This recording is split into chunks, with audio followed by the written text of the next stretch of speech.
Hello बच्चों, आज हम लोग शुरू करेंगे प्रॉफिट एंड लॉस, लाभ और हानि। सबसे पहले हम लोग इस पर कुछ इसकी बेसिक चीज़ें हैं वो जानेंगे, फिर इसके कुछ फार्मूले जानेंगे और फिर इस पर क्वेश्चंस करेंगे। ठीक है, तो धीरे धीरे शुरू करते हैं। सबसे पहले है क्रय मूल्य, कॉस्ट प्राइस, जिसे सीपी कहते हैं, जिस पर कोई वस्तु खरीदी जाए, मतलब जिस पैसे पे कोई वस्तु खरीदी जाती है उसे कहते हैं क्रय मूल्य। और विक्रय मूल्य, जिस पर कोई चीज़ बेची जाती है, जिसे सेल प्राइस भी कहते हैं इंग्लिश में। ठीक। और फिर आता है अंकित मूल्य, यानी कि मार्क प्राइस, जो किसी वस्तु पर जो मार्क जो निर्धारित किया जाता है या अंकित किया जाता है वो होता है उसका अंकित मूल्य या मार्क प्राइस। ठीक। अब इस पे देखते हैं कुछ फार्मूले इसके। जैसे लाभ अगर हमें निकालना है तो कैसे निकालेंगे? विक्रय मूल्य में से क्रय मूल्य हम जब घटा देंगे तो वो वहाँ से निकल के आएगा लाभ। ठीक। और हानि भी जब निकालनी होगी तो हमें क्रय मूल्य से विक्रय मूल्य घटाना पड़ेगा, मतलब जब ज़्यादा की खरीद के कम में बेचेंगे तब वो हो जाएगी लॉस या हानि। ठीक। और जब लाभ प्रतिशत निकालना हो तो लाभ गुणे में 100 और बटे क्रय मूल्य। ठीक। तो यहाँ से हमें लाभ प्रतिशत ज्ञात हो जाएगा। इसी तरह अगर हानि प्रतिशत ज्ञात करनी हो तो हानि गुणे में 100 बटे में क्रय मूल्य, मीन्स क्रय मूल्य हमेशा नीचे होता है। ठीक। अब आगे चलते हैं।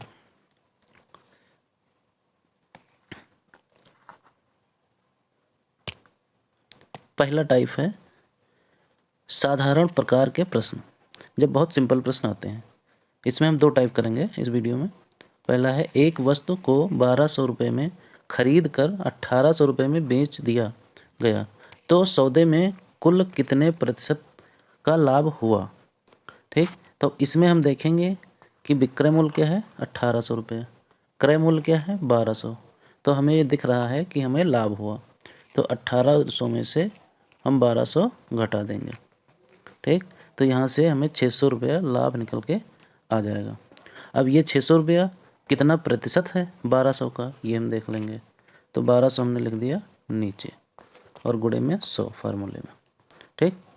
तो अब हम इसका 2 जीरो से 2 जीरो ये काट देते हैं। ठीक। अब 12 पंचे 60 और ये 0, यानी कि 50%। तो कितना लाभ हुआ 50% का। ठीक। आगे चलते हैं अगले क्वेश्चन की तरफ। अगला प्रश्न है किसी वस्तु को 800 रुपये में खरीद कर 600 रुपये में बेच दी गई तो सौदे में कितने प्रतिशत का लाभ या हानि हुई। ठीक। तो हम देखेंगे ज़्यादा की खरीदी गई है और कम की बेची गई है तो हमें हानि हुई है। ठीक।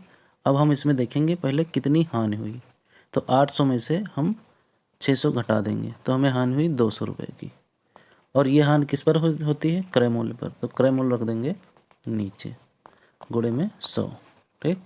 तो ये 2 जीरो से 2 जीरो कैंसिल आउट और ये भाग करेंगे 4 दूनी 8, 4 पंचे 20 और फिर इसको 2 से भाग करेंगे 25। ठीक। तो आया 25% हानि। ठीक। अब तीसरा प्रश्न आप लोग सॉल्व करके फिर कमेंट बॉक्स में इसका उत्तर बताएं। ठीक है। और हम लोग चलते हैं टाइप 2 की तरफ। टाइप 2 है जब कोई वस्तु 2 बार या कई बार बेची जाए। जैसे एक साइकिल को 2400 रुपये में बेचने से 20% की हानि होती है। अगर 20% का लाभ लेना है तो वस्तु को कितने रुपए में बेचना पड़ेगा। ठीक है। तो हम ये देख रहे हैं कि 2400 रुपये में जब बेची जाती है तो उसे 20% की हानि होती है, मतलब वो वस्तु अब 80% की है। ठीक। जो 2400 रुपया है ये 80% की वैल्यू है और हमें चाहिए कितना 20% का लाभ, मतलब 120। 100 में 120। अगर क्रय मूल्य पूछता तो 100% निकाल लेते, लेकिन वो पूछ रहा है ये 20% लाभ कितना होगा। ठीक। तो हम इसको 2 जीरो से 2 जीरो काट देते हैं। 4 दूनी 8, 4 तियाँ 12 और 2 से 12 और 12 तियाँ 36 और फिर 3600 रुपये। ठीक। ये हो गया इसका आंसर। अब अगले क्वेश्चन की तरफ चलते हैं। अगला है एक विक्रेता ने 63,000 रुपये में 6 सिलाई मशीनें बेची और उसे 5% का लाभ हुआ। यदि वह 15% का लाभ अर्जित करना चाहता है तो उसे 8 मशीनें कितने में बेचनी चाहिए। तो हम देखेंगे ये 6300 रुपये है, इसमें 5% लाभ जुड़ा हुआ है। तो 6300 रुपये जो है ये 105% की वैल्यू है। हमें चाहिए कितनी? 100% की वैल्यू। ठीक, और ये जितना निकल के आएगा पहले निकाल लेते हैं। ठीक, तो यहाँ से निकल के आएगा 60,000 रुपये। ठीक, कितना निकल के आएगा? 60,000। तो 60,000 जब निकल के आ गया तब हम देखते हैं ये कितनी मशीनों की है वैल्यू? 6 मशीनों की। तो इसको जब हम डिवाइड करेंगे तो आएगा 10,000। मतलब एक मशीन का क्रय मूल्य कितना है? 10,000 रुपये। अब हम देखते हैं कि 15% का लाभ चाहिए। ठीक है, और मशीनें कितनी बेचनी है? 8 मशीनें। तो पहले हम देखते हैं 10,000 को 8 से कर देंगे गुणा, तो आ गया 8,000 रुपये।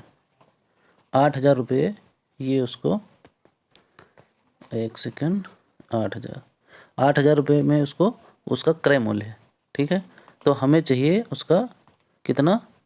115%। 115 बटे में 100।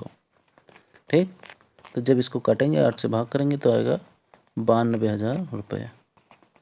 ठीक है, ये हो जाएगा इसका उत्तर। ठीक है, अब अगला क्वेश्चन आप लोग करके फिर कमेंट बॉक्स में इसका उत्तर देंगे। ठीक है, अब मिलते हैं अगले वीडियो में, तब तक के लिए धन्यवाद।